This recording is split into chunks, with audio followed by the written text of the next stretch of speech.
Welcome to Seasonal Changes in the Brain. We're very excited to be sharing this morning. This is a program of the Mental Health Association of Maryland, which is an education and advocacy organization dedicated to education and advocacy. You can learn more about our programs at mhamd.org. We have a number of free publications available for download, or you could order them through the mail. And that includes our mental health and later life guidebook, which I'll talk a little bit more in a moment. But we have a number of things, fact sheets, different readings about how to take care of your brains and your bodies. So I encourage everyone to check out our publications webpage as well. Completely free. Order some for yourself. If you work with other people and like to share them, you can order as many copies as you need. These events and future events are available on our events page, mhamd.org/events, and our local Baltimore County page, mdaging.org/connections project. Digs into our Baltimore County program and specifically our volunteer program that pairs volunteer callers with older adults in Baltimore County. And you can learn more about that there. So our older adults program focuses on talking about the brain and helping us to understand how it's impacted as we get older. And today's program is a program of our older adults program, specifically the Baltimore County Vibrant Aging Peers program. And so this is one of many. If you joined us through Meetup, I'm sure you've seen we have a bunch of events going on. I encourage you to check out as many of those as you're interested in. And we have a lovely little community of folks that are joining us every week or as often as they can. So if nothing else, I encourage you to come and meet them and maybe learn something. But some wonderful programs going on. And on the right is our mental health and later life guidebook. This is a great resource. I think it's one of my favorites. It covers basically everything that you could want to know about the brain and how it's impacted by getting older and how you can help take care of it, both for yourself or if you know someone who's getting older and want to help to understand their experience, it can be a useful resource as well. So those are one of our free publications that you can download or request a mailed copy from our webpage, either that mhamd.org publications page, or you can access it right from mdaging.org. Nice and easy. All right. What is Meetup and how do you access it? Great question, Pat. So Meetup is a website that is dedicated to helping folks find things that are going on in their local area. And so you can create an account and it's free to join. And once you create an account, you select some interests, kind of some of the things you're interested in. Maybe you like photography, maybe you like learning. And then it will send you kind of suggestions of events like this that are going on in your local area. And this was one of the events that we had posted on Meetup. And once it pops up, it'll have the information for how to join and you can go from there. So it's basically a tool for kind of connecting you with some local opportunities, both that are going on online and in person. And the web link for that is www.meetup.com. I think it's .com, right guys? Okay, I think so. You can also type it into Google and I'm sure it will pop up for you. All right, so let's talk about seasonal changes in the brain. And I've broken this content into 3 sections for you to help us understand some of the kind of core elements that go into our experience of the seasons and how they impact our brains and how we can help that along to feel healthy during these transitions. So one of these things that's going on in our brain is called circadian rhythms. And circadian rhythms are physical, mental, and behavioral changes that follow a 24-hour cycle. These natural processes respond primarily to light and dark and affect most living things, including animals, plants, microbes. So these circadian rhythms happen beyond us, beyond just humans. They're things that are present in lots of living things, and they're impacted by light and dark throughout the day. The study of circadian rhythms is called chronobiology. And some examples of where this may show up: flowers opening and closing at the right time. When you see a flower open up in the morning, that's circadian rhythm telling it to open up. And when it closes, circadian rhythms. Circadian rhythms also keep nocturnal animals from leaving their shelter during the daytime, when they would be exposed to more predators.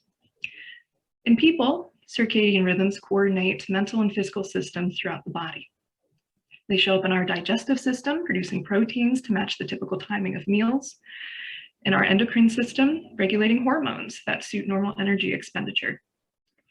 One of the ways that this shows up is in our circadian cycle throughout the day. I mentioned this happens over a 24-hour period, so here's an illustration to help us understand this a bit. So starting at 12 a.m., our energy goes down. It's at its lowest around 3 a.m. to 7 a.m. Depending on your internal clock, when you wake up in the morning, it takes a while to feel fully awake, typically from 9 a.m. to 10 a.m. And that's natural. That's our circadian rhythm aligning with the light and the sun. Around 10 a.m. to 1 p.m., our energy goes up. Your body temperature rises throughout the morning, and your alertness and sharpness increase. Around 2 to 5 p.m., there's an afternoon slump. Feel a little blah, you might crave a snack. And there's some differences in ages between these times, roughly about an hour or two. It might vary between younger people and adults. So this illustration adheres to the teen cycle. I have the adult cycle pulled out to the right with some more specific times. But our energy is up around 10 a.m. to 1 p.m. We have an afternoon slump as our cycle goes down and starts to prepare for the evening around 1 to 3. And then we start getting sleepy. That melatonin, the sleep hormone, rises about 10 p.m. And it's naturally getting us ready for bed, aligning with the darkness in the evening. We fall asleep and our energy goes down. So that is a cycle that we experience every day, 24 hours. It's a big circle. And we're naturally aligned with this cycle because of the way that our brains and bodies react to the sunlight through circadian rhythm. Does that make sense? Okay, I'm seeing nods. Great.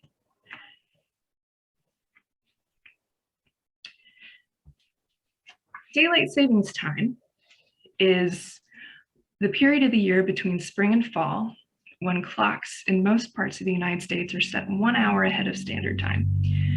Now, I don't want to assume that everyone knows what daylight savings time and standard time is. I had to do a little bit of research to fully understand it myself. So I want to share a little bit about this to help us understand exactly what this is and how it impacts us and aligns with our circadian rhythms. So the illustration with the colors looks at the year.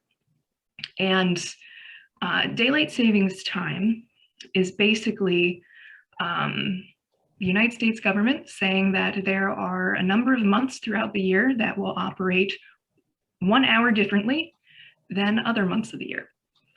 So that period, called daylight savings time, occurs from the second Sunday in March to the first Sunday in November. You can see on the screen it's highlighted in yellow.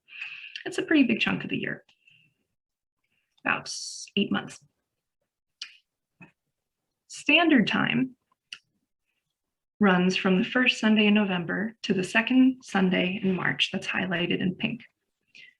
And the only difference is that hour time period. During the periods, during the time that's highlighted yellow, the clocks in most parts of the United States are set 1 hour ahead of time. And then the spaces in pink are 1 hour back, right? So you all heard of spring forward, fall back. That's what's going on here. We spring forward in the yellow periods, fall back in the pink periods, okay? So There is a common understanding that daylight savings time gives us more sunlight. And so I did a little research, and this is from the American Academy of Sleep Medicine. And they shared that since daylight savings time occurs in the summer, especially here in Maryland, and folks joining us on the East Coast, people often equate daylight savings time with summertime, which naturally means the days are longer, there's more sunlight. So in the same way, people equate standard time with winter time and darkness, since the days are shorter in winter. The reality is, though, that neither one, daylight savings time or standard time, actually provide more light or darkness than the other one. It is only the timing of light and darkness that changes, that 1 hour shift in either direction. So what we perceive, perhaps, is just the natural seasons occurring, right? Longer days in the summer, shorter days in the fall. It's not the standard time or daylight savings time that impacts that at all. It's just moving it around on our clocks a little bit. So that was something that I personally needed to help understand a bit for this conversation. How does this impact us? Research indicates that standard time, those pink periods, best align with our human circadian biology, those 24-hour cycles that go on throughout the day. There was research done comparing the standard time best line up with that or the daylight savings time. And research is showing that standard time, those pink periods, best align with our natural cycles. And during standard time, your body clock, the timing of sunrise and sunset, and the local clock time are more in sync than during daylight savings time. This alignment enables most people to sleep better at night and feel more alert during the day. So because of this research, there are legislative efforts underway to change the law to acknowledge universal standard time. They want to remove this 1 hour jump. And it's a bit of a argument back and forth trying to figure that out. There's a history. If you're interested, I encourage you to look it up along the lines of why this started, do other countries do it, things like that. But that is a conversation right now. Some other impacts. So during daylight savings time, again, which happens from March to November, we tend to go to bed and fall asleep later at night, resulting in sleep loss. This most affects people who are experiencing chronic insufficient sleep and other sleep difficulties. Changing from standard time to daylight savings time is associated with some negative health and safety effects, specifically during those spring forward, fall back periods, those weekends and the days after. There are increased risks of heart attack and stroke that occur at those times. Increased traffic accidents are reported. Mood disturbances such as feelings of distress, sadness, symptoms of depression and anxiety, and research indicates some increased risk of suicide during these periods as well. Our daily sleep-wake rhythm closely follows the 24-hour light and dark cycle. And as we mentioned before, this is our circadian rhythm. So that 1 hour time shift during daylight savings time results in less exposure to light in the morning and greater exposure to evening light.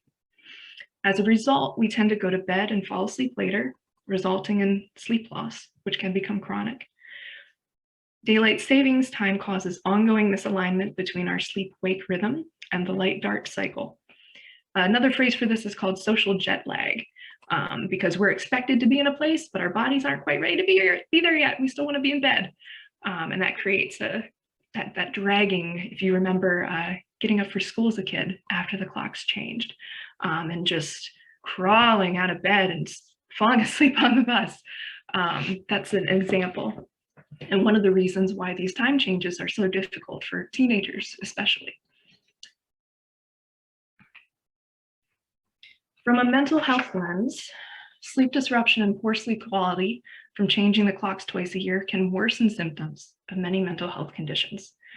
For those who receive mental health treatments, sleep disruption can make those treatments less effective. Okay, this is a quote from Dr. Anita Shelgikar. I probably messed up her name. I'm sorry, Dr. Anita. And she joins us from the University of Michigan. And this is something for us to keep in mind if you are someone who lives with a mental illness, or if you're someone who maybe hasn't experienced mental illness. We are all taking care of our brains and bodies, and can prevent mental illness and things like that in our lives. So what can we do to help our bodies adapt to these changes? Let's talk about this for a minute. So helping our bodies adapt. During these periods of transitioning, we may naturally fall asleep earlier and wake up earlier for several days after a time change. That's our circadian rhythms trying to get back in line with the time and the light. Research shows that gaining an hour in November is easier on our bodies than losing an hour in March. So what can we do to help make this easier? We can plan ahead by adjusting our bedtimes 10 to 15 minutes towards the time change in the days leading up to it, and gradually working our way into that new schedule so our bodies aren't kind of shocked by the sudden transition. This is perhaps especially important for people who work night shift or whose schedules chronically result in them not getting enough sleep. These are populations that tend to really struggle with these time changes. Exposure to as much sunlight as possible in the morning can also help our bodies sync with the new sleep schedule. If you aren't able to get outside in the morning, or maybe it's, you're in a climate that doesn't have a lot of sunlight in the morning, bright light therapy can also be helpful. And again, this is coming from the American Academy of Sleep Medicine. We can all help our circadian rhythms adjust by avoiding drinking alcohol closer to bedtime. We can avoid consuming caffeine in the afternoon or later. And we can avoid lengthy or late naps during the day. The recommendation is no more than 15 or 20 minutes because that can knock our circadian rhythms off. Melatonin supplements may also be helpful if you notice that your circadian rhythms are out of sync. If it takes you perhaps more than a couple days to naturally realign with the time change, melatonin supplements may be something that's helpful by taking a small dose several hours before your intended bedtime. Now, I do want to encourage everyone, touch base with your doctor before you take any supplements, just to make sure that there will be no side effects for you or negative interactions with other medications. All right, so we talked about the body's natural cycles and how they naturally interact with the structure that we're all living in right now, with daylight savings time, standard time, and some things that we can do in order to help ease those transitions and take care of ourselves, and why it's important for our mental health to do so. I want to talk now about winter blues. And winter blues is often synonymous or another term for seasonal affective disorder. Seasonal affective disorder affects 1 in 20 people, but 3 in 20 people report winter blues. It can run in families, it can be genetic.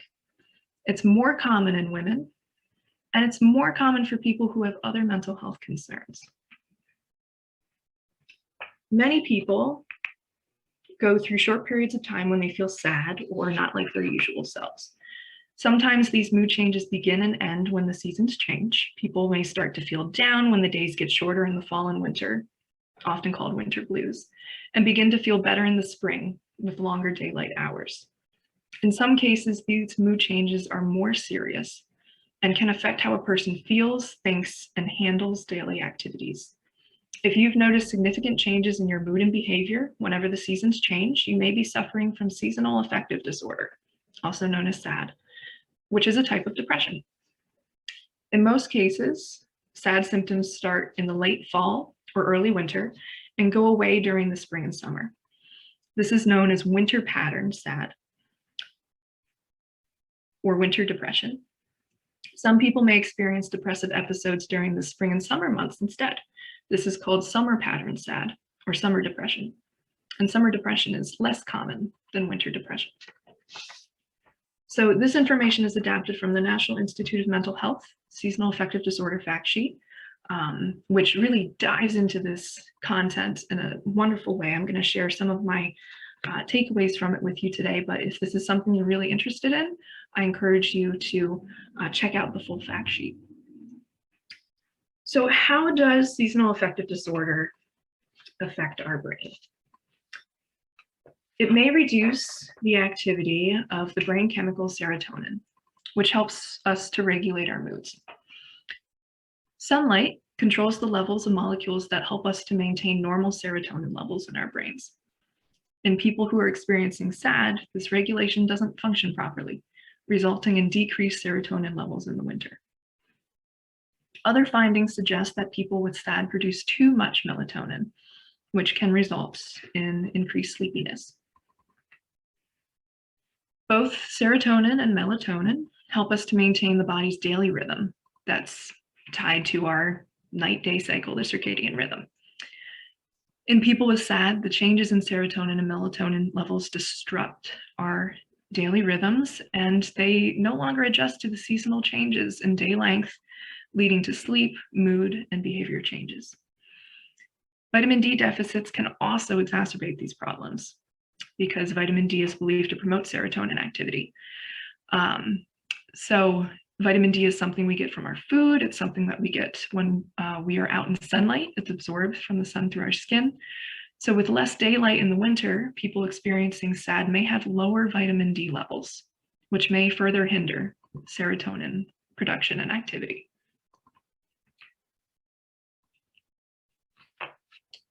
So because seasonal affective disorder is a type of depression, symptoms of SAD include some general symptoms of depression. Things like feeling depressed most of the day, nearly every day, over often more than a 2-week period is the time period that we look at.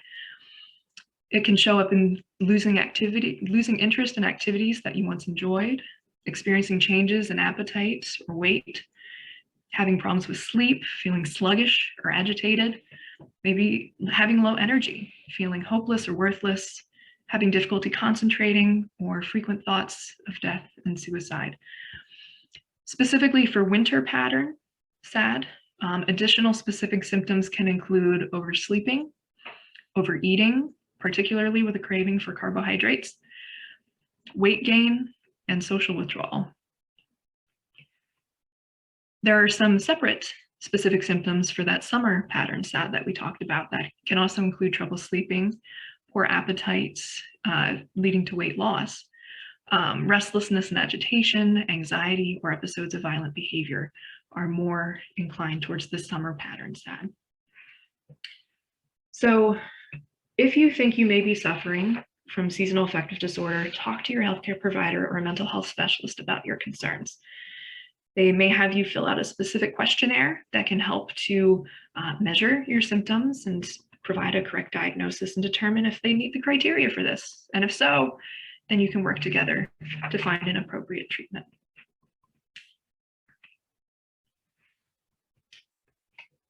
So recovery is a process of change through which we can improve our health and wellness, live a self-directed life, and strive to reach our full potential. And recovery from seasonal affective disorder, from depression, is very, very realistic and obtainable. And this practically looks different for everyone. We all need to find our own pathway to recovery. What it looks like for me, the way that I cope with my mental health concerns may be very different from how you cope with yours. And so it's a journey for us to find the things that work for us. But I can share with you today some common treatments and some common coping recommendations that may help to give you some ideas if you're looking for some things to try. So common treatments for seasonal affective disorder can include light therapy, psychotherapy, antidepressant medications, and vitamin D. These are the 4 most common treatments. They can be done together, they can be done separately. It depends on the individual and what they need. Please talk to your healthcare provider about which treatment or combination of treatments would be best for you. And there's a link here. I'll send out a copy of the slides to everyone so you can click through any of the links or resources that I'm citing today. But there's a link here for how to talk to your primary care provider, or how to talk to your doctor about these things. If you don't quite know where to start, this is perhaps a helpful fact sheet for some ideas. So finding help. I'm experiencing SAD, or I think I might be. What do I do? First, check in with your doctor to make sure that there's not a physical ailment that may be causing the symptoms that you're experiencing. That's a great first step. If you're interested in accessing psychotherapy, also known as counseling, please call your insurance company. That number on the back of your insurance card is one of the fastest ways to find a counselor because they can tell you who's in your network. You don't have to try someone just to find they don't take your insurance. Call the insurance company directly, and they can point you towards someone in your network. There's also a number of therapist finder tools that you can utilize. Perhaps you don't have insurance. That is a tool for this as well. So Psychology Today has a therapist finder tool, and so does SAMHSA, which you can access on web pages or SAMHSA's behavioral health treatment locator. I'll read the phone number aloud. It's 1-800-662-4357. Let's say that counseling maybe isn't your thing, or you're not quite ready for that, but you do want to talk to other people who know what it feels like to go through depression or something similar. Support groups are a great option. Or maybe you're currently in counseling and you're looking for something else to go along with it. You can find a support group by reaching out to NAMI. Our Metro Baltimore NAMI helpline is 410-435-2600. And they can connect you to local support groups that are going on both online and in person. And I also have a link here for the Depression and Bipolar Support Alliance, Greater Baltimore chapter. They have a number of meetings, support groups going on throughout Baltimore County specifically. And I did some brief research yesterday. It looks like they specifically have ones that are out in SAD, from what I can tell. So they may be a great resource too. There's also a number of warm lines. So what is a warm line? A warm line is a telephone line that is monitored, and you can give them a call if you need someone to talk to, but it's not a crisis line. It's a person at the other end, and if they're on the phone with someone else, they won't be able to pick up, but they'll call you back as soon as they're able to. So there is a counseling warm line that serves Maryland through the Pro Bono Counseling Project. It's available 10 a.m. to 8 p.m. on weekdays, 10 to 6 on weekends.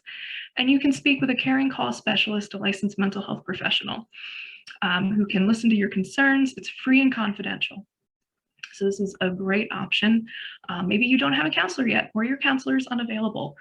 The counseling warm line, the phone number is 443-608-9182. And there's also a peer support warm line offered through one of our local peer support recovery, wellness and recovery centers, Marty Log. And that's available 9 a.m. to 7 p.m. every day. And I include this one in my presentations because it's staffed predominantly by older adults, people in their 50s, 60s, 70s, who know what it feels like to be depressed or anxious or experience other mental health concerns. So this is a great resource as well. And that phone number is 410-917-2702.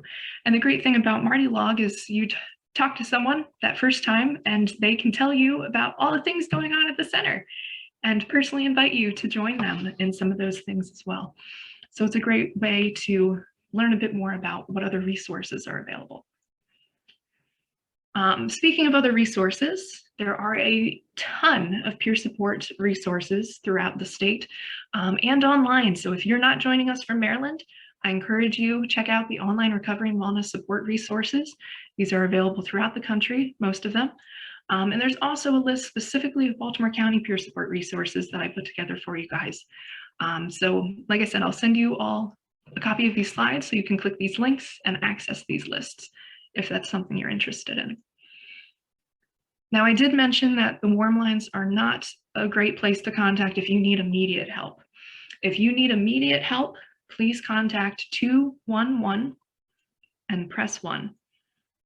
It's just like calling. You would type 911 into your phone and it starts ringing. This is the same thing. You type 211, it starts ringing. When you hear the prompt, press 1, and you will be connected to an always on-call service line of suicide prevention, substance use intervention, and mental health emergency assistance counselors, okay?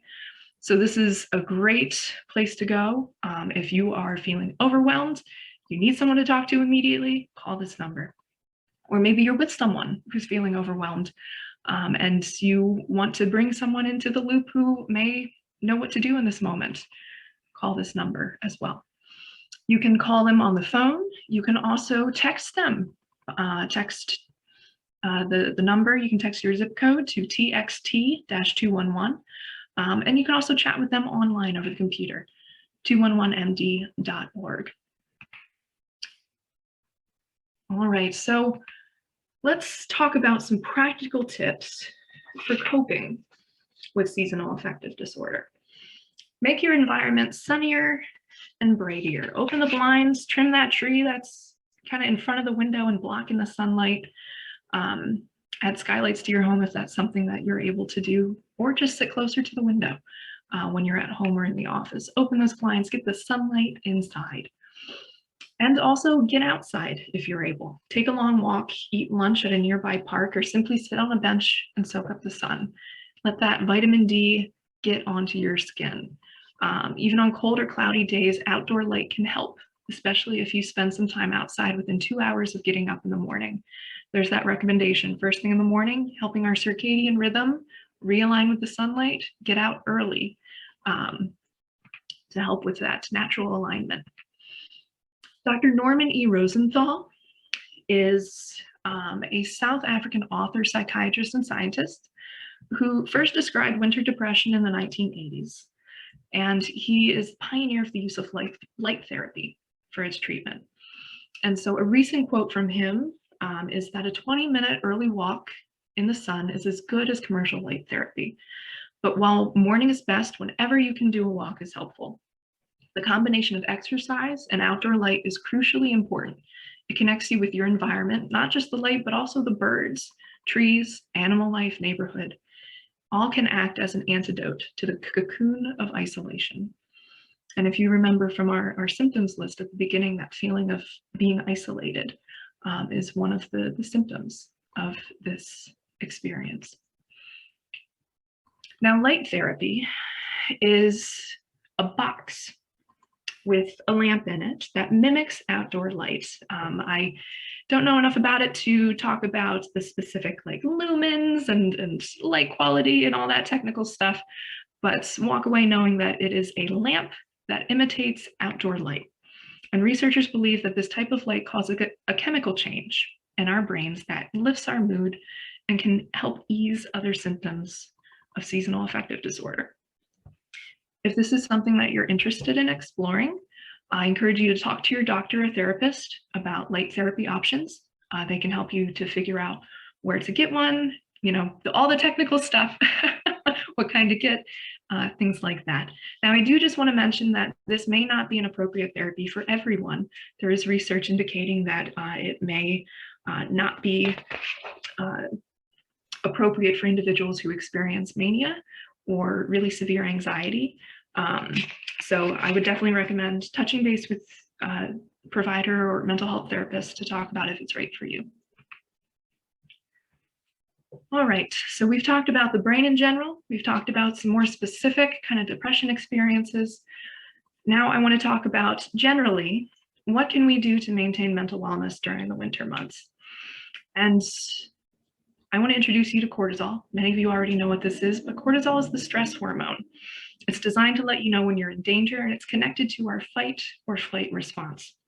We all experience cortisol throughout our daily lives as we interact with stressful situations, as we just go about our day, and as we live through a pandemic. Oxytocin is a neurotransmitter in the brain. It's known as the love hormone, and it helps us bond with other people. It's produced in romantic relationships, friendships, motherhood, fatherhood, and it's shown to decrease our stress and anxiety levels, and when it's released in certain parts of the brain. So why am I telling you about these things? I'm telling you about these things because oxytocin can decrease that stress hormone cortisol. And so it's important for us to acknowledge that there's cortisol in our system and that we can help to offset it and its effects by stimulating oxytocin in our systems. So some tips from relationship psychology. Stimulate oxytocin and suppress cortisol in your relationships. You can do this by taking a step back during conflict, taking time out to gather your thoughts before a conversation, or maybe during a conversation, walking away, coming back. Set a specific time period during the day to talk about conflict if there's conflict that needs to be talked about. Otherwise, let it go. Individually practice healthy coping mechanisms and self-care. We cannot show up in relationship with someone else in a healthy way if we are not practicing healthy decisions ourselves. Practice self-care together as a family or friends or whoever is in your relationship circle. Make self-care a priority together. Hug once a day. Oxytocin is shown to be released through physical touch. And rehash things that you have in common and enjoy doing together and do them. Celebrate strengths of the people in your relationship circle. Work on weaknesses, work on your own. Relationships need oxytocin. This comes through eye contact, physical touch, kisses, hugs. We also get the oxytocin from our pets. Petting dogs and cats releases that in our brains and helps to suppress the stress hormone. We can get oxytocin by performing acts of altruism, doing things for other people, by giving empathy and by receiving empathy from other people as well. It's that little pump of, oh, that felt nice. That is oxytocin being released into your brain and helping to offset the impact of cortisol, which can, if we have too much cortisol in our systems, it can result in a weakened immune system. It can bring us down. It can really impact if we experience other chronic illnesses. It can make those things worse.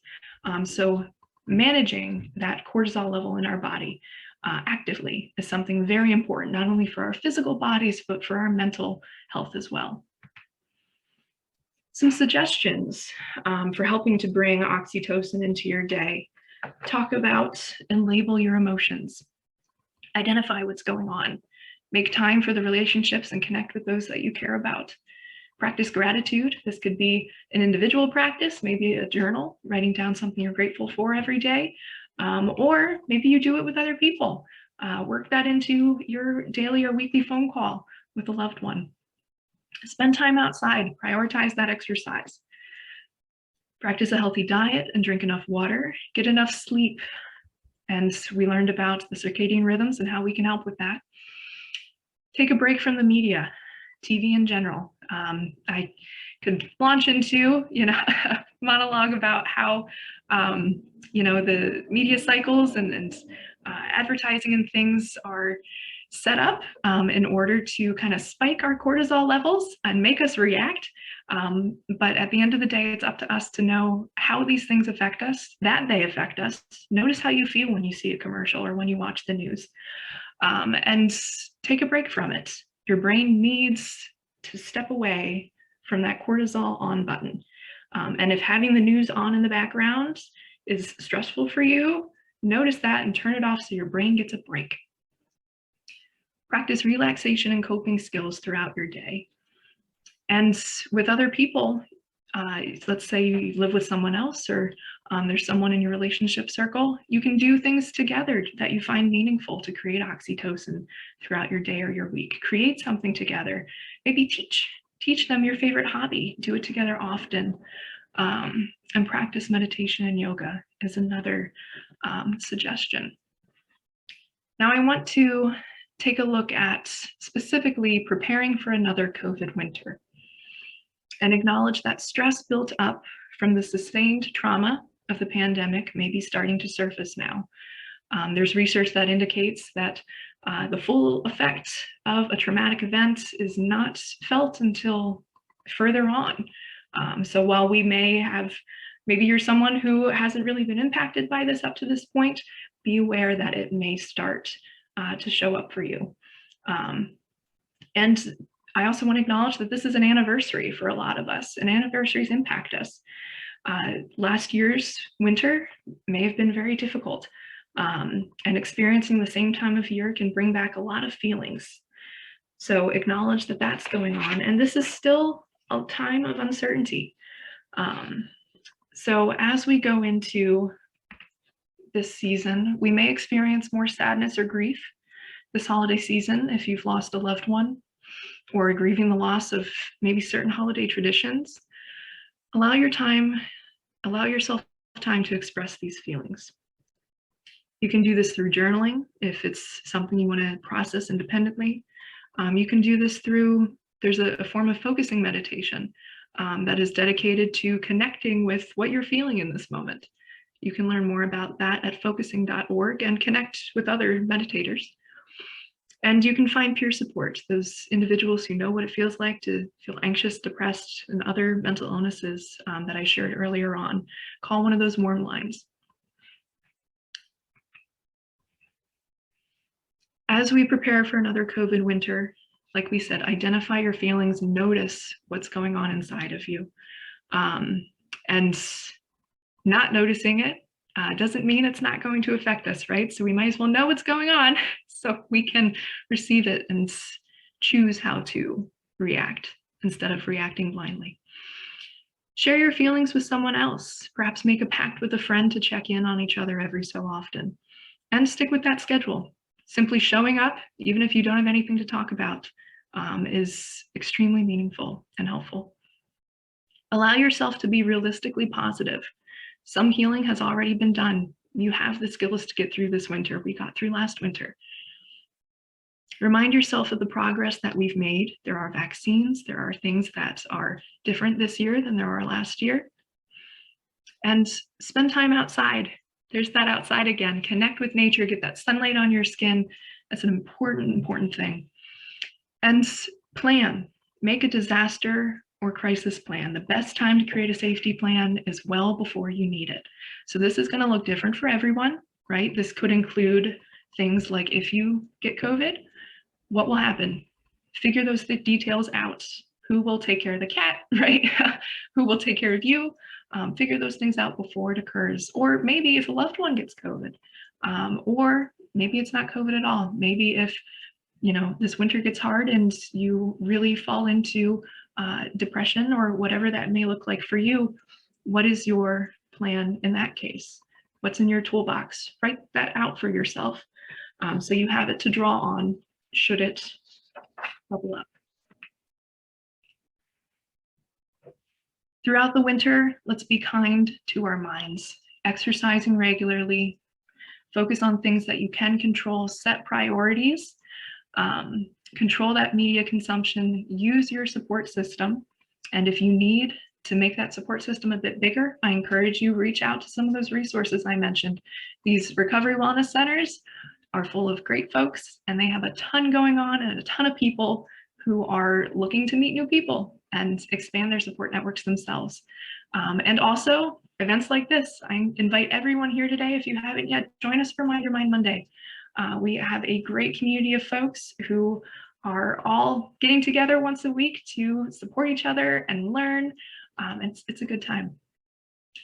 Practice compassion for yourself and for others. This is hard. This is hard. Even if we don't feel like it's hard all the time, we are being impacted by this pandemic, by this trauma, by our circadian rhythms. Things are going on in our brains and our bodies, and we're coping with them. Communicate hope and continue normalizing mental health for yourself and for those around you. I want to let everyone know about a great resource. If you haven't heard about it yet, it's called COVID Connect. And this is a resource put on by the Maryland Department of Health. They have a webinar series with partnership with NAMI. And they also talk about different wellness topics. They were doing it weekly. I'm not sure if that's still the case, but check it out. And they also offer virtual support groups for COVID survivors as well, which is a fantastic resource. So I encourage everyone, check that out, covidconnect.health.maryland.gov. And you can also just type COVID Connect into Google, COVID Connect Maryland, and that should pop up as well. Some specific COVID-19 resources. I mentioned MHAMD has a coronavirus webpage. We also have some resources for children and families, specifically around the coronavirus, helping teens cope with social distancing, and tips for those of you who may be caregiving for someone with dementia as well. Again, links to all of these will be in your inbox. So this is a quote from a book written by Catherine May called Wintering: The Power of Rest and Retreat in Difficult Times. And I include this quote for us today as a closer because to me, it is so powerfully capturing what we've been talking about, the need to practice compassion and take care of ourselves during this time. I'll read it aloud for you now. Plants and animals don't fight the winter. They don't pretend it's not happening and attempt to carry on living the same lives that they lived in the summer. They prepare and they adapt. They perform extraordinary acts of metamorphosis to get them through. Winter is a time of withdrawing from the world, maximizing scant resources, carrying out acts of brutal efficiency and vanishing from sight. But that's where the transformation occurs. Winter is not the death of the life cycle, but its crucible. Once we stop wishing it were summer, winter can be a glorious season in which the world takes on a sparse beauty and even the pavements sparkle. It's a time for reflection and recuperation, for slow replenishment, for putting your house in order. Doing those deeply unfashionable things, slowing down, letting your spare time expand, getting enough sleep, resting, is a radical act now, but it is essential. This is a crossroads we all know, a moment when you need to shed a skin. If you do, you'll expose all those painful nerve endings and feel so raw that you'll need to take care of yourself for a while. If you don't, then that skin will harden around you. It's one of the most important choices you'll ever make. Again, that's from Catherine May's book, Wintering: The Power of Rest and Retreat in Difficult Times. So I want to invite folks for our last couple minutes together to unmute and share, if you'd like, what do you anticipate for this winter? And what can you try to do to stay as mentally healthy as possible?